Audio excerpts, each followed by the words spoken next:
If you've been copywriting for a few months now, chances are you have one massive question. It's the same one that kept me awake at night, every night, giving me creeping anxiety about whether dropping out of college to pursue copywriting was a mistake or not. It's this: will you ever stop outreaching as a copywriter? Or will you need to outreach for the rest of your time, for the rest of your life? Does this have any long-term potential? Will you ever stop sending dozens or even hundreds of outreaches a day only to get left at scene, get blocked, get told to fuck off, and more importantly, never actually landing any premium copywriting clients? So the cliche answer I'm going to give you is this: whether you stop outreach or not, and how much time it takes you, depends on you. It depends on you, nobody else, nothing else. You are responsible for the situation you're in right now. Okay? And you're the only one who can fix this. Remember, no one is coming to save you. No one is coming to save you. So a saying I like to tell my students is, you want to plant as many seeds as possible, as early as possible, so you can reap the reward earlier. So if you're a beginner, intermediate copywriter, what that means for you is you want to send as many outreaches as possible. As many outreaches as possible. You want to open as many doors with potential as possible, with potential clients as possible. So, I sent so many outreaches in my entire copywriting journey that, believe it or not, these days, I have prospects that I've never even worked with follow up with me. They are following up with me. I don't have to outreach to them. They are following up with me because I outreached to them months ago, and I kept following up and following up. So I'm this guy who is in their inbox and following up with them about this copywriting thing. So they know me. They've seen me 1,000 times there. Okay, not 1,000, but you get the point, of course. So, yes, it's more than possible to stop outreaching as a copywriter and just make money without even doing this. But you gotta do three things first. First of all, you gotta put all the work up front. Okay, you gotta put all the work up front. It's not a matter of doing less, it's a matter of doing more. It's like you going to the gym. What are you gonna do? Are you gonna be the person? Are you gonna be the man who shows up, does 5 dumbbell curls? If you're training martial arts, who's gonna show up one day of the week when it's only sparring? Or are you gonna do what it takes? What are you gonna do? Are you gonna go the extra mile? For example, let me give you an example of my training actually. I'm training 3 to 4 hours a day.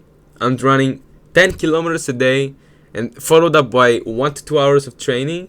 And then in the afternoon, I run another 3 to 5K, maybe more, and then another training session. So, do I need to do all of this? No. But am I going to be prepared in my next fight? Fuck yeah, I'm going to be prepared.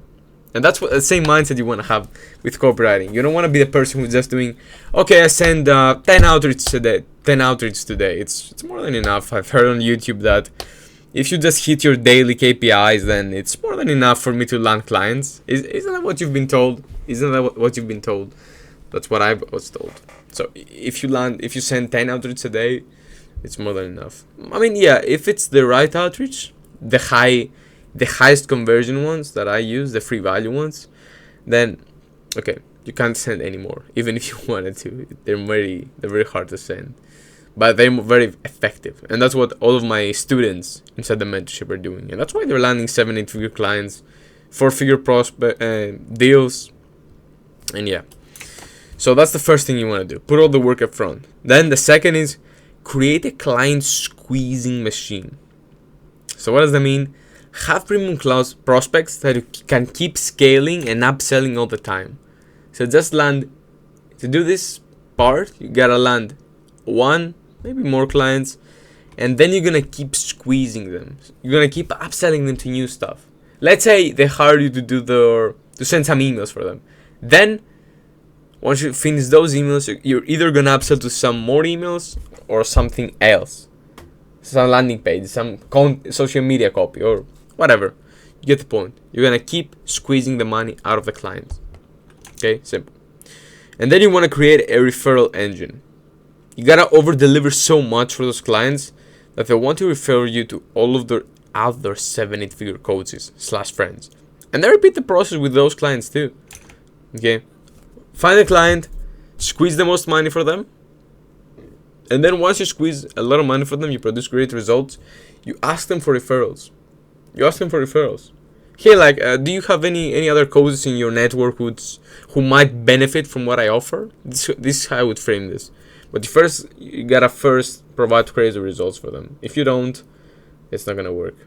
And that's why everything I share with you, man, it's a system. So you gotta follow everything. It's not about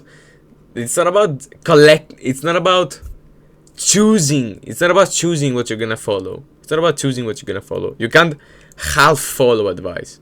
You either follow it, all of it, or you can follow nothing. Okay? And that's the thing about following advice. So if you found this valuable, make sure to drop a comment down below to tell me what you think is most valuable about this, what you would like to see next, and also make sure to subscribe so you don't miss out on any other content, because I got some crazy value coming for you, man. So yeah, peace.